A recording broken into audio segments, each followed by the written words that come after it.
സിനിമയുടെ വെള്ളിത്തിരയിൽ ഇനി ആ പേര് തെളിയില്ലെന്ന വാർത്ത ലോകമെമ്പാടുമുള്ള സംഗീത പ്രേമികളിൽ പതിച്ചത് ഒരു ഇടിമിന്നൽ പോലെയാണ്. 1.5 പതിറ്റാണ്ടായി ഇന്ത്യയുടെ വികാരം ആ ഒരൊറ്റ ശബ്ദമായിരുന്നു. ഹൃദയത്തിന്റെ ആഴങ്ങളിൽ തട്ടി വിറയാർന്ന സ്വരത്തിൽ അദ്ദേഹം പാടുമ്പോൾ അത് വെറും ഒരു പാട്ടായിരുന്നില്ല, അത് നമ്മൾ ഓരോരുത്തരുടെയും ആത്മാവ് തന്നെയായിരുന്നു. രാത്രിയുടെ നിശബ്ദതയിൽ ഒറ്റപ്പെട്ടു പോയവർക്ക് അർജിത്ത് ഒരു താങ്ങായിരുന്നു. പരാജയപ്പെട്ട കാമുകന്മാർക്ക് അദ്ദേഹം കണ്ണുനീരായിരുന്നു. പ്രണയിച്ചു തുടങ്ങിയവർക്ക് അദ്ദേഹം വസന്തമായിരുന്നു.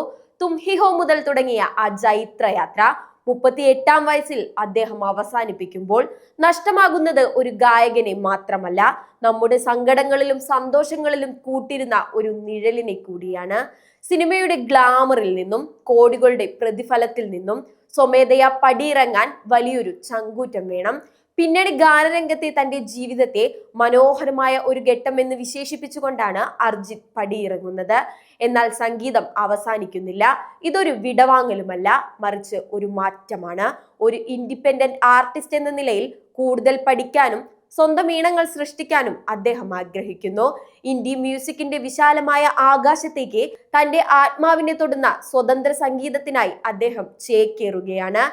സൽമാൻ ഖാന്റെ ബാറ്റിൽ ഓഫ് ഗൽവാൻ ഉൾപ്പെടെ ഇതിനകം കരാറൊപ്പിട്ട സിനിമകളിൽ അദ്ദേഹത്തിന്റെ ശബ്ദം ഇനിയും ഉണ്ടാകും. ആ അവസാന ഗാനങ്ങളും കേട്ടുതീരുമ്പോൾ ബോളിവുഡിന്റെ ഒരു സുവർണ അധ്യായത്തിനാണ് അവിടെ തിരശീല വീഴുന്നത്. ഓർമ്മകളുടെ ഓരോ ഇടനാഴിയിലും ആ ശബ്ദം ഇപ്പോഴും മുഴങ്ങുന്നുണ്ട്. തിരശീലയിലെ വർണ്ണ കാഴ്ചകൾക്കപ്പുറം ഹൃദയത്തിന്റെ ഉള്ളറകളെ തൊടാൻ അർജിത്തിനെ പോലെ മറ്റാർക്കാണ് കഴിഞ്ഞിട്ടുള്ളത്?